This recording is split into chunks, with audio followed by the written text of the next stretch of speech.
Hello, আসসালামু আলাইকুম। কী অবস্থা সবার? কেমন আছো?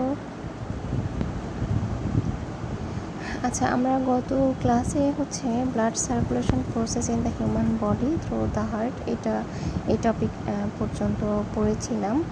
আজকে যেটা পড়বো সেটা describe pulmonary circulation of blood. এইটা সম্পর্কে আমরা পড়বো। পালমোনারি সার্কুলেশন কীভাবে হয়ে থাকে। এখানে একটা দেখো, তোমার একটা চিত্র ফিগার রাখা হয়েছে। এই চিত্রটা প্রথমে দিয়ে তারপরে এটা ডেসক্রিপশন আমরা দিব। তো পালমোনারি সার্কুলেশনের তোমার এখানে দেখো, বাম সাইডে রাইট পালমোনারি আর্টারি উপরের দিকে তোমার যে ব্লু কালারের, তারপরে তোমার পিঙ্ক কালারের তোমার রাইট পালমোনারি ভেইনস, তারপর নিচের দিকে আছে right atrium, right ventricle, heart muscle. এরপরে তোমার ডান পাশে আছে left pulmonary artery, left pulmonary veins, left atrium, left ventricle. তো এখানে প্রথমে পালমোনারি সার্কুলেশন তোমার সার্কুলেটরি সিস্টেমের একটা পার্ট, যেটা তোমার ডিঅক্সিজেনেটেড ব্লাড তোমার হার্ট থেকে তোমার ফুসফুসে আর কি পরিবাহিত হয়। আর অক্সিজেনেটেড ব্লাড, এটা সরে গেছে বেশি। আর অক্সিজেনেটেড ব্লাড তোমার এটা ফুসফুস থেকে আবার হার্টে রিটার্ন করে। তো এই প্রসেসটাই তোমার pulmonary circulation.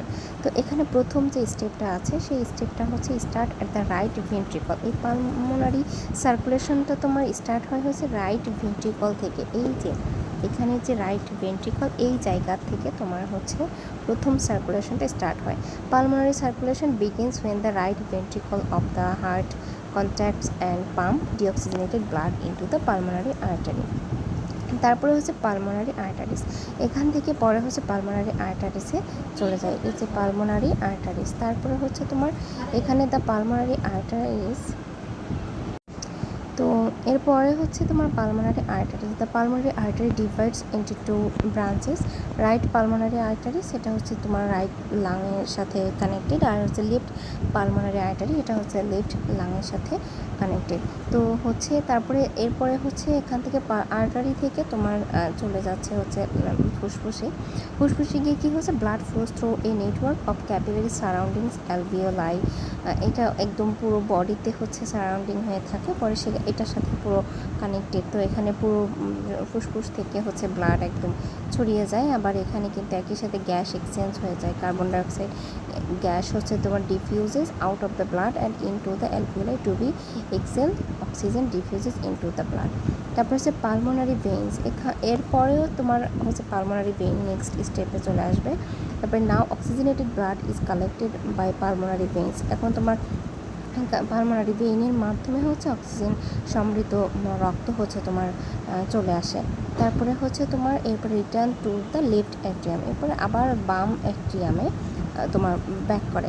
The pulmonary veins carry, যে এখানে আবার পালমোনারি ভেইন তোমার এই অক্সিজেন সমৃদ্ধ রক্ত তোমার লেফট অ্যাট্রিয়ামে নিয়ে আসে।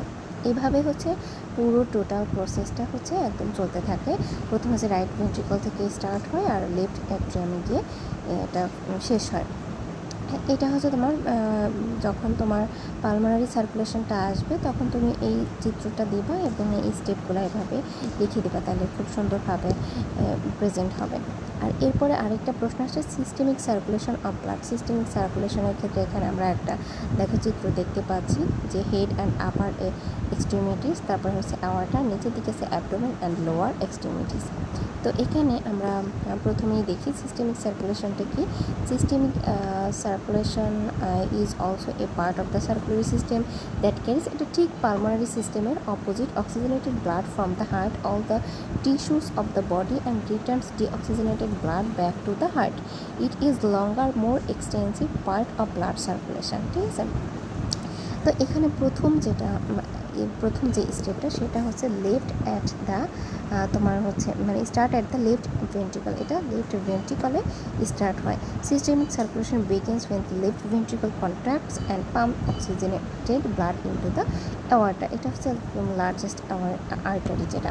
তারপর aorta and arteries। তারপর aorta branches into smaller artery। aorta তো বিভিন্ন ধরনের আর্টারিসের তোমার aortaর যে ব্রাঞ্চ থাকে, শাখা প্রশাখা থাকে, সেটার মাধ্যমে carry blood to all parts of the body, সেখান থেকে পুরো বডিতে ব্লাড ছড়িয়ে যায়, including the head, arms, abdomen and legs etcetera. এরপরে হচ্ছে তোমার capillaries in the body tissues. In the organs and tissues, arteries become capillaries where exchange of gases, nutrients and waste take place. এখানে যে শুধু তোমার ব্লাডই হচ্ছে এখানে তা না, এখানে কিন্তু তোমার গ্যাস, নিউট্রিয়েন্ট এবং ওয়েস্ট প্রোডাক্টও কিন্তু এক্সচেঞ্জ হচ্ছে। Oxygen and nutrient move from blood to tissue, আর carbon dioxide and waste product move from tissue to blood. দুইটার ফাংশন কিন্তু একদম opposite function.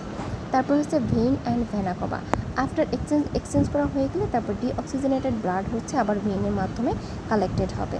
This vein eventually drain into two large vein. একটা হচ্ছে superior vena cava, এটা হচ্ছে from upper body থেকে blood collect করে থাকে, আর ইনফেরিয়র ভেনা কভা যেটা সেটা হচ্ছে তোমার লোয়ার বডি পার্ট থেকে ব্লাড কানেক্ট করে থাকে। তারপরে এটা আবার তোমার রাইট অ্যাট্রিয়ামে রিটার্ন করবে। তো এইভাবে হচ্ছে তোমার এই প্রসেসটা চলতে থাকে। তারপরে আসে হচ্ছে what is meant by systemic and diastolic pressure. তো এই প্রশ্নটা কিন্তু অনেক ইম্পর্টেন্ট। তোমার হচ্ছে যখন তোমার এরকম সিস্টেমিক ডায়াস্টোলিক ইয়েটা থাকবে তখন তুমি হচ্ছে এরকম একটা চিত্র দিয়ে দিলে তাহলে কিন্তু দেখতে আরও মানে ইজি হবে, তোমার বুঝতেও সহজ হবে। তো ডায়াস্টোলিক ব্লাড প্রেশারের ক্ষেত্রে যখন আমরা দেখতে পাচ্ছি তখন কিন্তু তীর চিহ্নটা কিন্তু নিচের দিকে যাচ্ছে, দুই পাশ থেকে তীর চিহ্ন নিচের দিকে আসতেছে, তার মানে এটা হচ্ছে প্রসারিত হচ্ছে। আর সিস্টোলিক ব্লাড প্রেশারের ক্ষেত্রে কিন্তু এটা সংকুচিত হয়ে যাচ্ছে, অর্থাৎ তীর চিহ্ন এটা বাইরে চলে যাচ্ছে, অর্থাৎ ব্লাড ক্ষেত্রে এই ক্ষেত্রে বের হয়ে যাচ্ছে। ঠিক আছে, তাহলে সিস্টেমিক প্রেশারটা মানে এক কথায় যখন ওই ইয়েটা কী বলে আমাদের হার্ট হচ্ছে প্রসারিত হয়ে যাবে, সেটা হচ্ছে ডায়াস্টোলিক ব্লাড প্রেশারে যে চাপের কারণে আমাদের হৃৎপিণ্ড হচ্ছে প্রসারিত হয়ে যায় সেটা হচ্ছে ডায়াস্টোলিক প্রেশার। আর যে চাপের কারণে তোমার হচ্ছে আমাদের হৃৎপিণ্ড সংকুচিত হয়ে যাবে সেটা হচ্ছে সিস্টোলিক ব্লাড প্রেশার। তো এখানে হচ্ছে তোমার প্রথমে যেটা আছে systemic pressure refers to the blood pressure in the systemic arteries, specially the artery and artery supplying blood to the body excluding in the lungs. তারপর it is pressure exerted by the blood on the wall systemic artery as the, এটা হচ্ছে একই কথা যে মানে আমি যেটা বললাম সেই কথাটাই এখানে হচ্ছে বিস্তারিতভাবে বলা হয়েছে, এটা তোমরা একটু পড়লেই বুঝতে পারবা, এটা এখানে বর্ণনা করার কিছু নেই।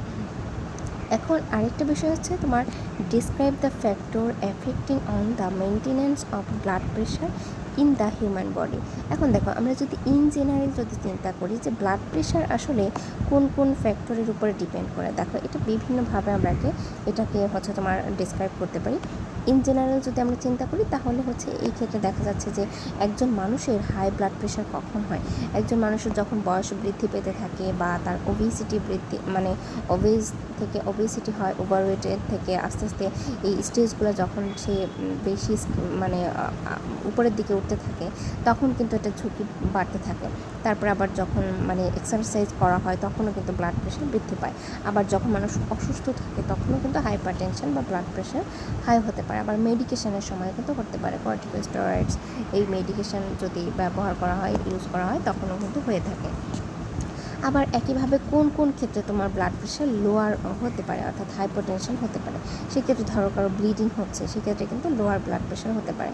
আবার কারো কোথাও যদি পুড়ে যায়, পোড়া স্থান মানে বেশি ক্ষত হয়ে যায়, বার্নস হয় বা বমিটিং হয়, ডায়রিয়া হয়, সেক্ষেত্রে কিন্তু তোমার লোয়ার ব্লাড প্রেশার হতে পারে। আবার কিছু কিছু মেডিকেশনের সময় তোমার ব্লাড প্রেশার দেখা দিতে পারে। তো এটা হচ্ছে তোমার ইন জেনারেল। তো এখন এটা আমাদের যদি হার্টের ক্ষেত্রে আমরা যদি এটা কানেক্টেড করতে পারি তাহলে দেখি কোন কোন ক্ষেত্রে ব্লাড প্রেশার আসলে তোমার হচ্ছে ইফেক্ট করে। তো প্রথম যেটা সেটা হচ্ছে কার্ডিয়াক আউটপুট। তো কার্ডিয়াক আউটপুটটা কি amount of blood the heart pumps per minute, মানে পার মিনিটে কী পরিমাণ হচ্ছে রক্ত তোমার হচ্ছে হার্ট পাম্প করছে। তো এটার একটা সূত্র আছে heart rate into stroke volume, তো এটা এমনি জানার জন্য দিয়েছি। তো এখানে হচ্ছে তোমার ইনক্রিজড কার্ডিয়াক আউটপুট, মেইন বিষয় হচ্ছে যখন তোমার কার্ডিয়াক আউটপুট যখন তোমার বৃদ্ধি পাবে তখন তোমার ব্লাড প্রেশারটাও বৃদ্ধি পাবে। কেন বৃদ্ধি পাবে? কারণ হচ্ছে তোমার এই ক্ষেত্রে হচ্ছে মানে অতিরিক্ত পরিমাণে ব্লাড পুশ করে থাকে আর্টারিতে, এই কারণে ব্লাড প্রেশারটাও বৃদ্ধি পায়। আবার একইভাবে যখন কার্ডিয়াক আউটপুটটা তোমার ডিক্রিজ হবে ব্লাড প্রেশারটাও লোয়ার হয়ে যাবে।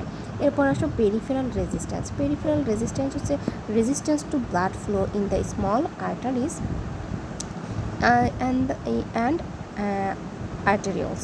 তো এখানে ভ্যাসো কনস্ট্রিকশন অর্থাৎ ন্যারোইং অফ ভেসেলস, যদি তোমার যে ভেসেলসগুলো আছে, রক্তনালীগুলো আছে, এগুলো যদি তোমার ন্যারো হয়ে যায় তখন কিন্তু ব্লাড প্রেশার কিন্তু বৃদ্ধি পায়। আবার যদি একইভাবে যদি এটা উল্টাটা হয়, তাহলে যদি ভেসেলসগুলো যদি একটু প্রশস্ত হয় তখন কিন্তু আবার ব্লাড প্রেশারটা কিন্তু তোমার ব্লাড প্রেশার কমে যাবে। ঠিক আছে, এটা কিন্তু একদম মানে কমন সেন্স যেটা। তো এটা হচ্ছে পেরিফেরাল রেজিস্ট্যান্স বোঝাচ্ছে। তারপরে আসো ব্লাড ভলিউম হচ্ছে তোমার হায়ার ব্লাড ভলিউম তোমার ইনক্রিজেস ব্লাড প্রেশার। স্বাভাবিকভাবেই খুবই কমন মানে নর্মাল একটা বিষয়। যদি তোমার ব্লাড ভলিউম যদি বেশি হয়, ব্লাড প্রেশারও বৃদ্ধি পাবে। আবার ব্লাড ভলিউম যদি কমে যায় তাহলে তোমার ব্লাড প্রেশারও কমে যাবে। তারপর হচ্ছে viscosity of blood, thicker blood increases resistance to flow thus raising blood pressure. যদি তোমার ব্লাড মানে ভিসকোসিটি যদি বৃদ্ধি পায় তাহলে তোমার ব্লাড প্রেশার বৃদ্ধি পাবে। আবার ভিসকোসিটি হচ্ছে তোমার সান্দ্রতা, অর্থাৎ ঘর্ষণের ক্ষেত্রে যদি তোমার ঘর্ষণ বাধাপ্রাপ্ত হয় সেই ক্ষেত্রে তোমার ব্লাড প্রেশার কিন্তু বৃদ্ধি পাবে। তারপরে আবার যদি তোমার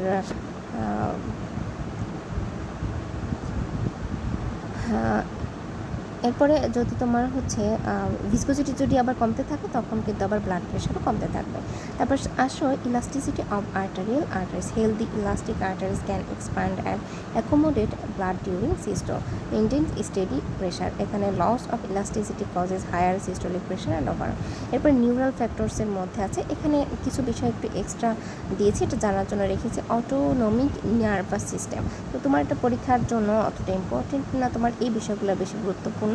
তো এটা হচ্ছে জানার জন্য রেখেছি যে হরমোনাল ফ্যাক্টর কিছু আছে, যেমন এডিএইচ, তারপরে হচ্ছে এএনপি, এগুলো, তারপরে অ্যাড্রিনালিন, নর অ্যাড্রিনালিন হরমোন কীভাবে কাজ করে, তারপরে কিডনি ফাংশনের সাথেও কিন্তু ব্লাড প্রেশারে কানেক্টেড আছে। তো এটা হচ্ছে একটা বিষয়। আরেকটা হচ্ছে তোমার আদার্স কিছু ফ্যাক্টরস আছে। এখানে আদার্স ফ্যাক্টরের মধ্যে age, genetics, lifestyle, body weight, stress, alcohol consumption, এগুলা। তারপরে হচ্ছে পরের যে প্রশ্নটা আছে সেটা হচ্ছে তোমার difference between plasma and serum. এখানে আমরা তোমার হচ্ছে সিরামের ক্ষেত্রে দেখতে পাচ্ছি সিরাম ভার্সেস প্লাজমা। দেখো এখানে সিরামের ক্ষেত্রে হচ্ছে তোমার দেখা যাচ্ছে যে ব্লাড ক্লট আছে, আর আরেকটা হচ্ছে তোমার প্লাজমার ক্ষেত্রে দেখতে পাচ্ছি যে উপরে হচ্ছে যে হলুদ একটা বর্ণ, এরপরে হচ্ছে ডাব্লিউসি, বিসি এবং প্লাটলেটস, এগুলো আরবিসি, এগুলো দেখা যাচ্ছে। তো সিরাম থেকে যদি আমরা ক্লটিং ফ্যাক্টরটা যদি মাইনাস করে ফেলি তাহলে সেখানে কিন্তু আমরা প্লাজমা পাচ্ছি। ঠিক আছে, এখানে খুবই সূক্ষ্ম একটু পার্থক্য আছে। তো এখানে হচ্ছে আমি একটা চার্ট করে আলাদা করে দিয়েছি, এখানে তোমরা দেখলেই বুঝতে পারবা যে সিরামের যেই সিরাম আর প্লাজমার মধ্যে কী কী তফাৎ রয়েছে।